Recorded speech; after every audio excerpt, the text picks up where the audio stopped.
Hello student, कैसे हो सभी। उम्मीद करता हूँ सभी अच्छे होंगे।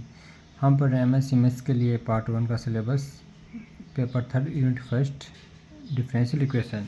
तो हम कर रहे हैं क्वेश्चन इस मेथड से, changing to independent variable from x to z।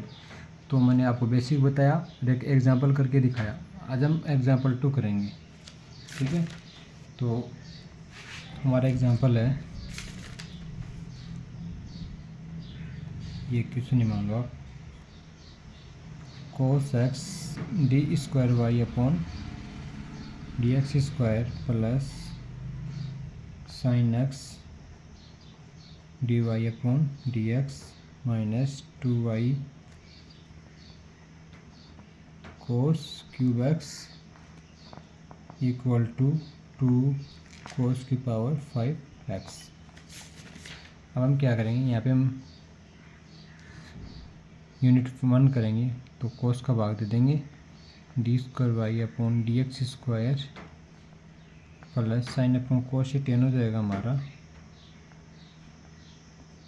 D y upon d x minus 2y, ये कोस स्क्वायर हो जाएगा और हमारा ये हो जाएगा 2 कोस की पावर 4x। तो यहाँ से हमारे पास p की वैल्यू आ गई 10x, q की वैल्यू आ गई -2 कोस स्क्वायर x और r की वैल्यू आ गई हमारी 2 कोस 4x, ठीक है। अब हम क्या करेंगे, पहले लैंग्वेज लिखेंगे, changing the independent variable from x to z।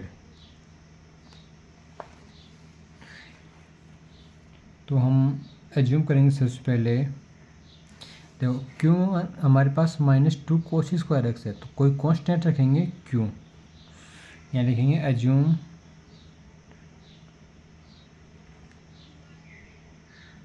Q1 बराबर कांस्टेंट। कांस्टेंट क्या रखेंगे, जैसे हमें यहाँ -2 दिख रहा है तो Q1 इक्वल टू -2 ही हम रख लेंगे, ठीक है। तो -2 अपॉन कोस स्क्वायर एक्स अपॉन कोस स्क्वायर एक्स, ठीक है। तो ये तो हमारी होगी क्यू की वैल्यू, और ये हो गई जैसे Q upon d z upon d x का होल स्क्वायर होता है ना, तो अगर इससे कंपेरिजन करेंगे तो D z upon d x की वैल्यू हमें मिल जाएगी। D z upon d x की वैल्यू हमारे पास आ गई कोस एक्स, यहाँ से हम जेड की वैल्यू निकालेंगे, ठीक है। तो जेड की वैल्यू क्या आ जाएगी, sign x, D square z upon d x square की वैल्यू क्या आ जाएगी हमारे पास, इसका हम कर देंगे डिफ्रेंशिएशन, कोस का हो जाएगा माइनस साइन एक्स, ठीक है। ये दोनों वैल्यू P1 के फॉर्मूले में रख देंगे। P1 का फॉर्मूला होता है d square z upon d x square plus p d z upon d x. तो सबसे पहले minus sine x plus p की वैल्यू आएगी 10x है into d z upon d x cos x equal में होता है d z upon d x का whole square cos square x. तो जब हम यहाँ पे सॉल्व करेंगे तो ये ऊपर वाली वैल्यू 0 हो जाएगी, आगे लिखने की ज़रूरत नहीं है ना। अब यहाँ से r1 की वैल्यू 2 कोस 4x, आई सेम यही कोस स्क्वायर एक्स, यहाँ से हमें बचेगा 2 कोस स्क्वायर एक्स। ये वैल्यू हम रखेंगे d square y upon d z square plus P1 d y upon d z plus Q1 y equal to R1, इस इक्वेशन में हम रखेंगे, ठीक है। तो यहाँ से P1 0 है तो ये वैल्यू गायब हो जाएगी। Q1 की वैल्यू हमें -2 मिली है तो -2 वाई ऐसे कैसे, R1 की वैल्यू है 2 कोस स्क्वायर एक्स।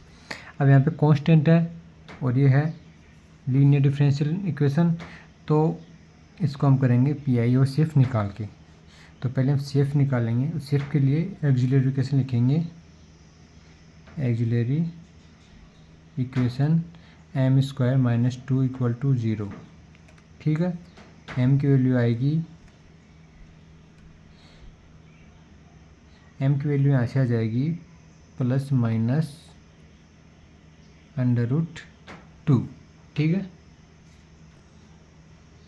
जब यहाँ पे रियल वैल्यू आती है तब इसकी सेफ की जो वैल्यू आएगी में ई की पावर में आएगी। ई की वैल्यू एक बार प्लस ले लेंगे √2। अब यहाँ पे तो वो जेड है ना, तो इसको भी जेड के फॉर्म में लिखना पड़ेगा। तो यहाँ से जेड की वैल्यू क्या आएगी, यहाँ से इसको जेड में बदलेंगे तो यहाँ आएगी 1 माइनस जेड स्क्वायर। ठीक है, तो और यहाँ भी हम जेड लिखेंगे क्योंकि इंडिपेंडेंट वेरिएबल जेड है, C2 e की पावर माइनस 2 जेड। ठीक है, अब ये CF आ गई। PI भी निकालेंगे। PI कैसे निकालेंगे हम, PY equal to y equal to y की वैल्यू होती है हमारे पास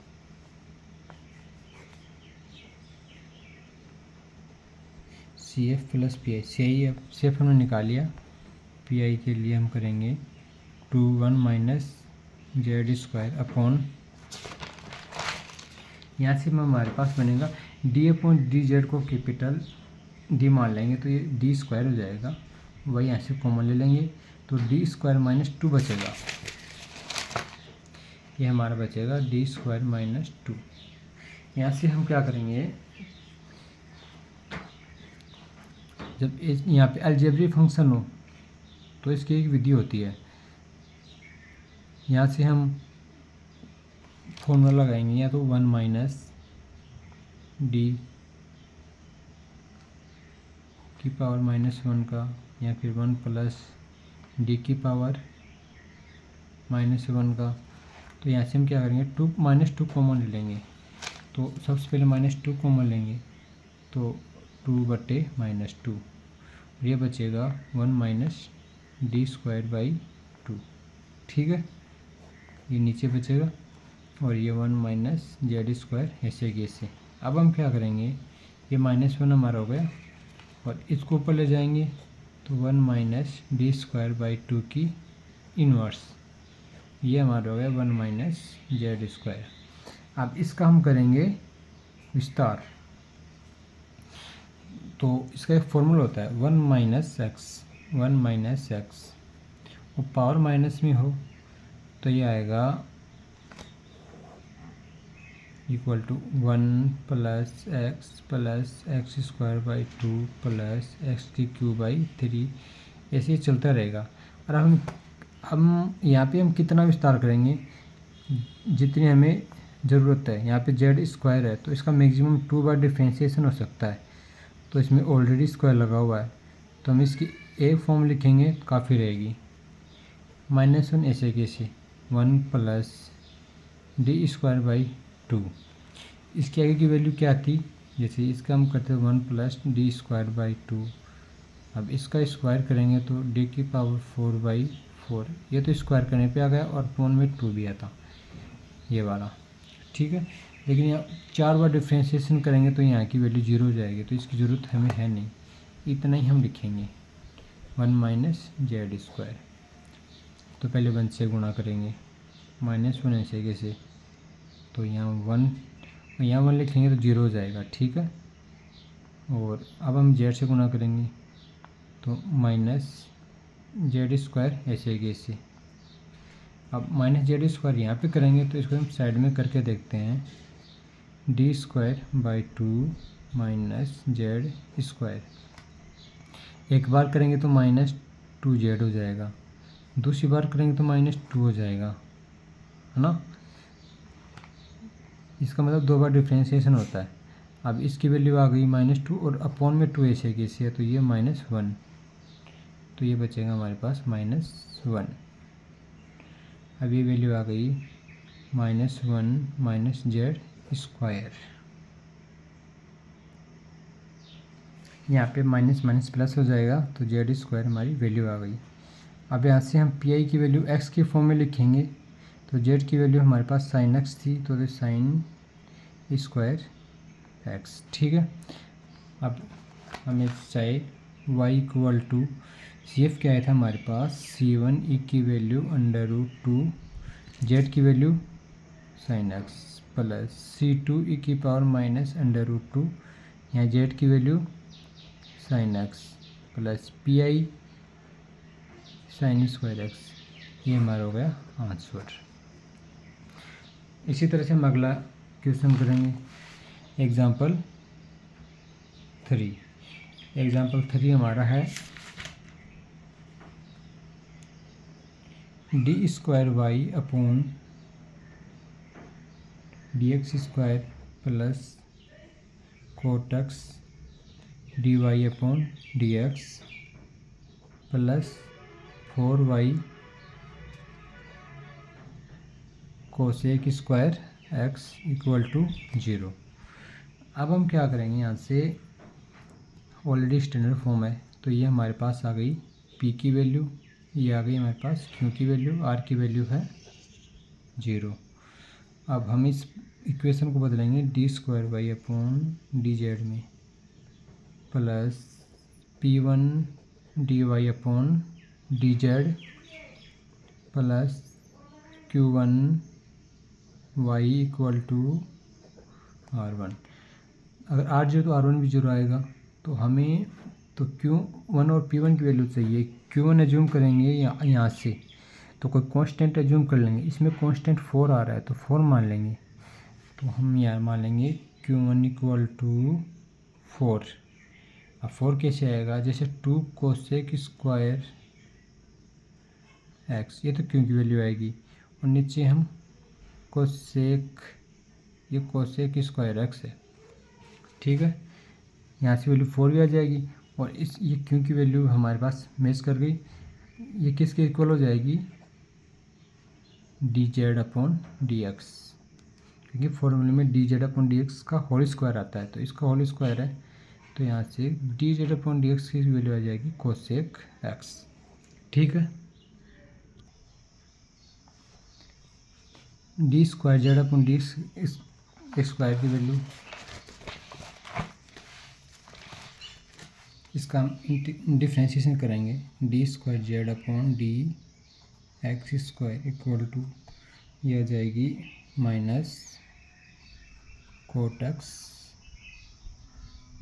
कोसेक एक्स। ठीक है, अब हमें जेड की वैल्यू चाहिए, ये आ जाएगी, इसका इंटीग्रेशन करेंगे तो आएगी log 10x/2। ठीक है, अब यहाँ से p1 की वैल्यू हमारे पास इसमें रखेंगे minus cot x cosec x plus p की वैल्यू है कोट एक्स, और D z upon d x की वैल्यू हमारे पास कोसेक एक्स, तो ये हमारे पास 0 हो जाएगी।